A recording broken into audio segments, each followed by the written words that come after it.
करते हैं polity. Polity से भी भैया हमारा टॉपिक क्या है, संसद, जिनसे क्वेश्चन सबसे ज़्यादा बनते हैं प्री और प्लस मेंस दोनों में। अब देखिए दोस्तों की क्वेश्चन ये पूछता है कि भैया संसद किनको किनको मिला के बनती है।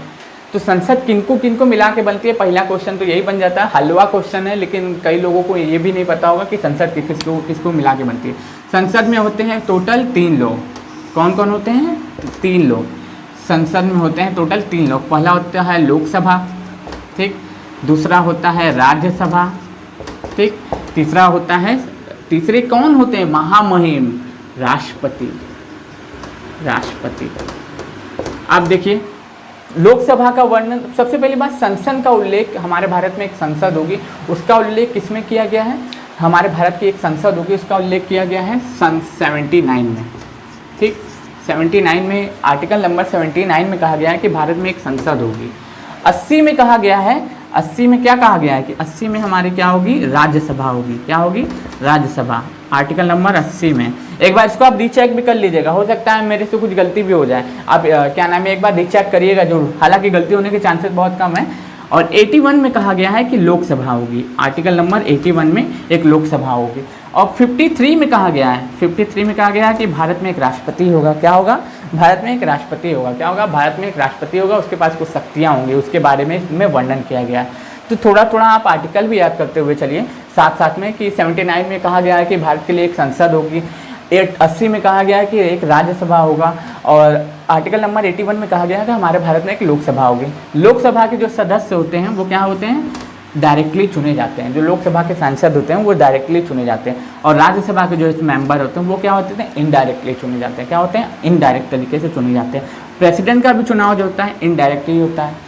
अब पूछता है भैया, अब क्वेश्चन पहला क्वेश्चन क्या बनेगा? संसद किनको किनको मिला के बनेगी, तो क्या बोलेंगे? लोकसभा, राज्यसभा और कौन?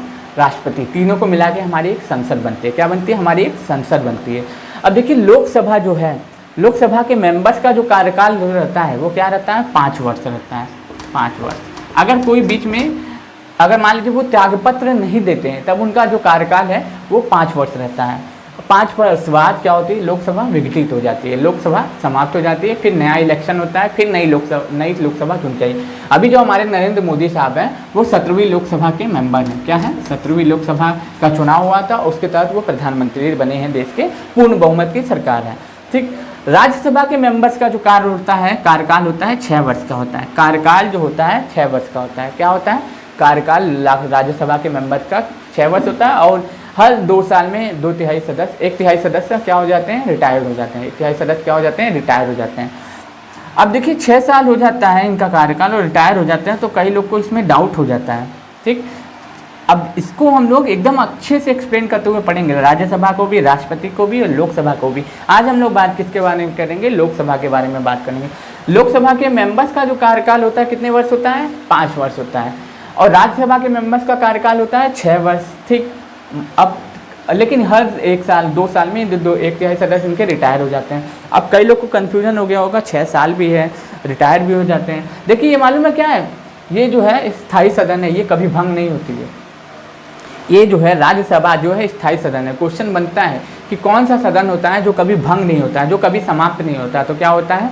जिसका रेवोल्यूशन नहीं होता है। तो कौन सा है? राज्यसभा। लोकसभा हर 5 साल में भंग हो जाती है, लेकिन राज्यसभा कभी भंग नहीं होती, क्योंकि इसके जो कार्यकाल जो है हमेशा कंटिन्यू चलता ही रहता है। इसके पूरे मेंबर कभी एक साथ रिटायर नहीं होते हैं, ठीक, इसीलिए। और राष्ट्रपति साहब के बारे में भी आपको पता ही है कि इनका जो इलेक्शन होता है वो आर्टिकल नंबर 54 के तहत होता है। 61 में महाभियोग लगा के हटा दिया जाता है अगर इनके साथ कोई छेड़छानी होती है, तो अगर ये राष्ट्र कदाचार का या संविधान का उल्लंघन करते हैं तो।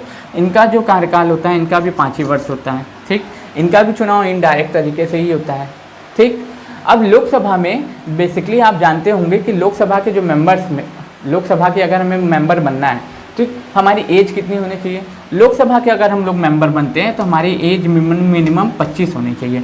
राज्यसभा के मेंबर बनते हैं तो हमारी एज कितनी होनी चाहिए? 30 होनी चाहिए, ठीक, 30 होनी चाहिए। अगर प्रेसिडेंट बनते हैं तो हमारी एज 35 होनी चाहिए। अब याद रखिएगा, लोकसभा के मेंबर बननी है तो एज कितनी होनी चाहिए? एज होनी चाहिए, लोकसभा के मेंबर बनते हो एज 25, राज्यसभा के मेंबर बनते हैं तो एज 30, प्रेसिडेंट बनते हैं तो हमारी एज 35। अगर हम लोग पंचायती चुनाव लड़ते हैं तो वहाँ पे एज हमारी कितनी होनी चाहिए, 21 होनी चाहिए। पंचायत का चुनाव लड़ते हैं तो उसमें हमारी एज कितनी होनी चाहिए, 21 होनी चाहिए। देश का प्रधानमंत्री भी बनना है तो हमारी एज कितनी होनी चाहिए, 25 वर्ष होनी चाहिए। देश का अगर राष्ट्रपति बनना है तो हमारी एज 35 होनी चाहिए। अब क्वेश्चन ये पूछ सकता है, लोकसभा प्रधानमंत्री जो होता है केवल और केवल लोकसभा का ही मेंबर होता है, क्या ये मेरा कथन सही है? नहीं, बिल्कुल गलत है। प्रधानमंत्री लोकसभा या राज्यसभा दोनों में से किसी का भी मेंबर हो सकता है। तीसरा क्वेश्चन क्या बनेगा कि क्या नाम है, हमारे जो देश के प्रधानमंत्री हैं ना तो वो लोकसभा के मेंबर है ना तो वो राज्यसभा के मेंबर है, तो क्या वो हमारे देश के प्रधानमंत्री बन सकते हैं? तो बिल्कुल बन सकते हैं, लेकिन एक शर्त होगी कि 6 महीने के अंदर 6 माह के अंतर्गत उनको लोकसभा या राज्यसभा की सदस्यता लेनी होगी, अन्यथा उन्हें अपने पद का त्याग करना होगा। अब देखिए क्वेश्चन एक और बनेगा कि लोकसभा के जो मेंबर होते हैं, ठीक, लोकसभा के जो होते हैं, हमारे जो प्रधानमंत्री होते हैं वो क्या निर्वाचित होते हैं?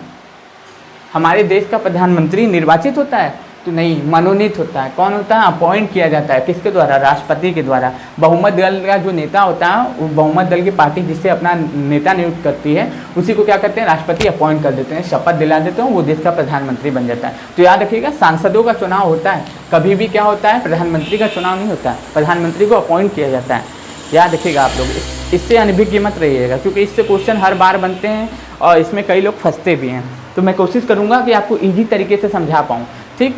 अब देखिए लोकसभा के जो मेंबर होते हैं, नई लोकसभा चुन के आ रही है, ठीक, मान लीजिए नई लोकसभा चुन के आ रही है, तो लोकसभा की जो उस समय तो कोई हम लोग का अध्यक्ष होता नहीं है लोकसभा का। वर्तमान में अगर पूछें, वर्तमान में हमारे लोकसभा के अध्यक्ष कौन है? ओम बिरला है। कौन है? ओम बिरला कोटा राजस्थान से चुन के आए हैं। कहाँ से? कोटा राजस्थान से ये चुन के आए हैं। कहाँ से आए हैं चुन के? कोटा राजस्थान से चुन के आए।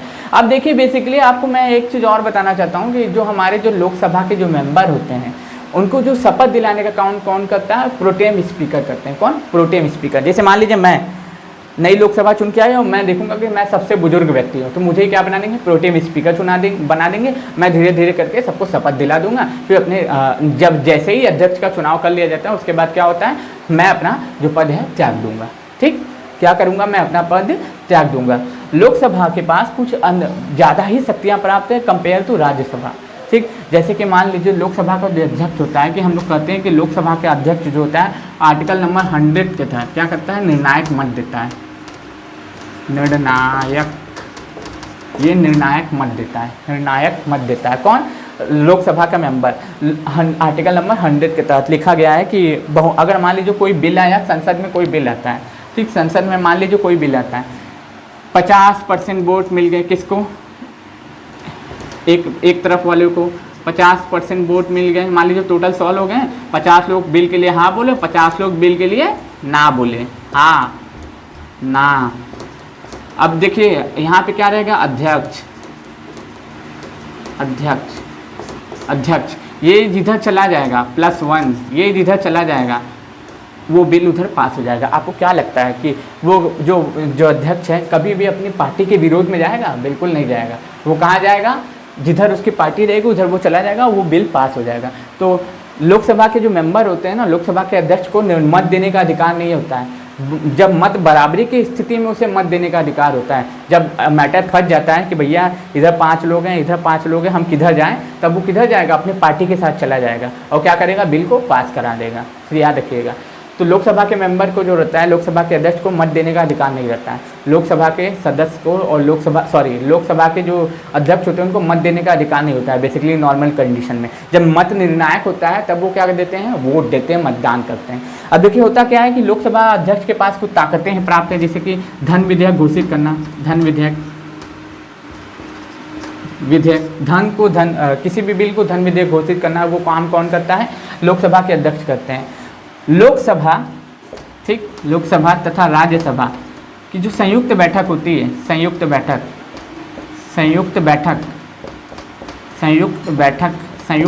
की अध्यक्षता कौन करते हैं? लोकसभा और राज्यसभा के मेंबरों की संयुक्त बैठक की अध्यक्षता कौन करते हैं? तो कौन करते हैं? यही अध्यक्ष करते हैं। हमारे कौन करते हैं? अध्यक्ष। आर्टिकल नंबर 105 के तहत क्या किया जाता है? लोकसभा और राज्यसभा के संयुक्त बैठक का प्रावधान है। आर्टिकल नंबर 108 के तहत मे बी आर्टिकल नंबर 108 के तहत 105 में संसदीय विशेषाधिकार है।